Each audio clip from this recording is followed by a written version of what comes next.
আসসালামু আলাইকুম প্রিয় দর্শক বন্ধুরা। কল্পনা করুন একজন সরকারি কর্মচারীকে যিনি প্রতি মাসে মাত্র ৮,২৫০ টাকা মূল বেতন পান। ঢাকায় বাড়ি ভাড়া দিতেই শেষ হয়ে যায়, বাকি মাসটা চলে ধার কর্জ করে। এই কষ্টের শেষ কি হবে? আজকের ভিডিওতে আমরা জানব নবম পে স্কেলে কার বেতন কত বাড়বে, কবে থেকে কার্যকর হবে, কি থাকছে নতুন কাঠামোয় এবং সবচেয়ে বড় প্রশ্ন, এই পে স্কেল বাস্তবায়নে সরকারের কত টাকা লাগবে। পুরো ভিডিওটি শেষ পর্যন্ত দেখুন, কারণ শেষে রয়েছে একটি চমকপ্রদ তথ্য যা আপনি আগে কোথাও শোনেননি। আমাদের আগে জানতে হবে বাংলাদেশে পে স্কেলের ইতিহাসটা কেমন। ১৯৭৩ সালে স্বাধীন বাংলাদেশে প্রথম জাতীয় পে স্কেল ঘোষণা করা হয়। এরপর থেকে ধারাবাহিকভাবে পে স্কেল আসতে থাকে। ১৯৭৭, ১৯৮২, ১৯৮৫, ১৯৯১, ১৯৯৭, ২০০৫ এভাবে মোট ৮টি পে স্কেল পার করে বাংলাদেশ। সর্বশেষ অষ্টম পে স্কেল ঘোষণা করা হয়েছিল ২০১৫ সালে। এরপর দীর্ঘ ১১ বছর অতিবাহিত হলেও নবম পে স্কেল বাস্তবায়ন হয়নি। এই ১১ বছরে দেশের মানুষের জীবনযাত্রার ব্যয় বেড়েছে কয়েক গুণ, কিন্তু বেতন একই জায়গায় দাঁড়িয়ে আছে।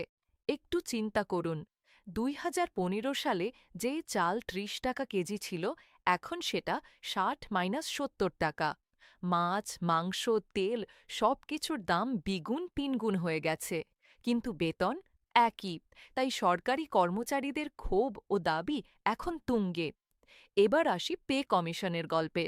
২০২৪ সালের ৫ আগস্ট রাজনৈতিক পট পরিবর্তনের পর নতুন করে পে কমিশন গঠন করে অন্তর্বর্তী সরকার এবং ত্রয়োদশ জাতীয় সংসদ নির্বাচনের আগে সুপারিশ জমা দেয় তারা।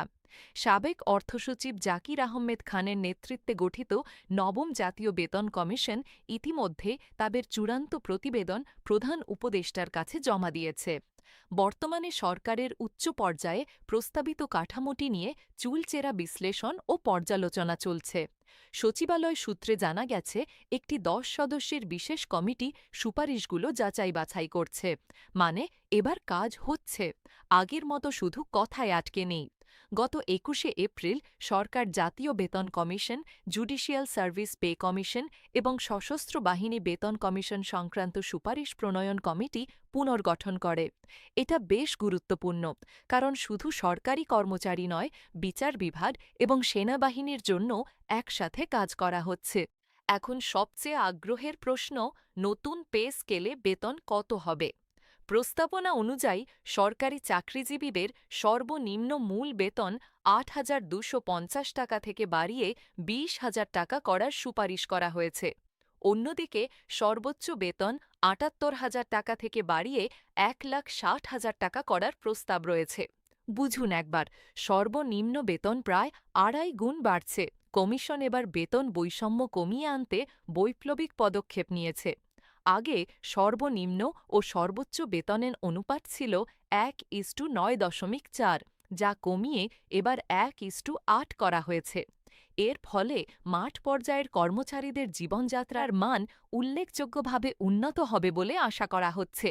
এর মানে হল, যারা নিচের গ্রেডে আছেন তারাই সবচেয়ে বেশি উপকৃত হবেন। উদাহরণস্বরূপ, বর্তমানে ২০তম গ্রেডের একজন কর্মচারীর মূল বেতন ৮,২৫০ টাকা হলেও নতুন কাঠামোতে তা বেড়ে ২০,০০০ টাকা হতে পারে। ভাতাসহ মোট আয় প্রায় ৪১,৯০০ টাকার বেশি হতে পারে। এটা সত্যিই বিশাল পরিবর্তন। বর্তমানে যিনি সব মিলিয়ে ১৫-১৬,০০০ টাকা পাচ্ছেন, তিনি পেতে পারেন ৪২,০০০ টাকারও বেশি। এছাড়া বাৎসরিক ইনক্রিমেন্ট প্রতি বছর ১লা জুলাই স্বয়ংক্রিয়ভাবে আইবাস প্লাস প্লাস সিস্টেমের মাধ্যমে যুক্ত হবে। তবে এবার ইনক্রিমেন্ট নির্ধারণে পারফরম্যান্স এবং মূল্যস্ফীতিকে বিশেষ গুরুত্ব দেওয়া হতে পারে। এখন আসুন জানি সেই বিশেষ তথ্যটা, যেটার কথা শুরুতে বলেছিলাম। এই পে স্কেল বাস্তবায়নে সরকারের কত টাকা লাগবে? বর্তমানে ১৪ লাখ সরকারি কর্মচারী এবং ৯ লাখ পেনশনভোগীর জন্য সরকারের ব্যয় হয় ১,৩১,০০০ কোটি টাকা। এই নতুন স্কেল বাস্তবায়নে আরও ১,০৬,০০০ কোটি টাকা অতিরিক্ত প্রয়োজন হবে। মানে প্রতি বছর প্রায় ডবল খরচ হবে সরকারের। এজন্যই সরকার একবারে পুরো পে স্কেল বাস্তবায়ন না করে ধাপে ধাপে করার সিদ্ধান্ত নিয়েছে। বাজেটে নতুন পে স্কেলের জন্য অতিরিক্ত বরাদ্দ ২২ থেকে ২৫,০০০ কোটি টাকা বা তার বেশি রাখার প্রস্তুতি চলছে। প্রথম ধাপে মূল বেতন বৃদ্ধি, এরপর ধীরে ধীরে ভাতা বৃদ্ধি। এবার আসি সবচেয়ে গুরুত্বপূর্ণ প্রশ্নে, কবে থেকে নতুন বেতন পাবেন? দীর্ঘ ১১ বছর পর সরকারি চাকরিজীবীদের জন্য নবম পে স্কেল বাস্তবায়নের পথ প্রশস্ত হচ্ছে।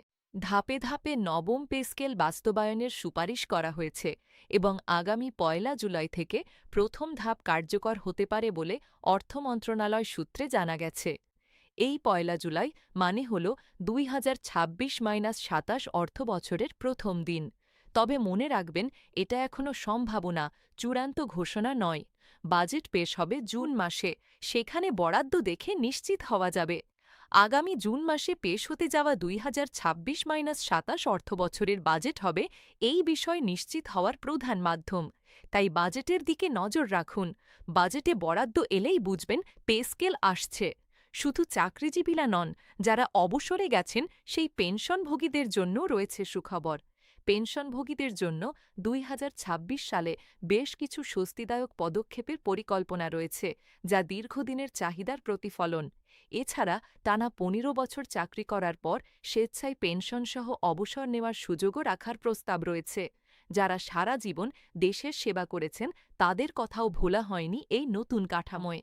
তো প্রিয় দর্শক বন্ধুরা, সার কথা হল, নবম পে স্কেল এবার আর গল্পে নেই, এটা বাস্তবের দ্বারপ্রান্তে।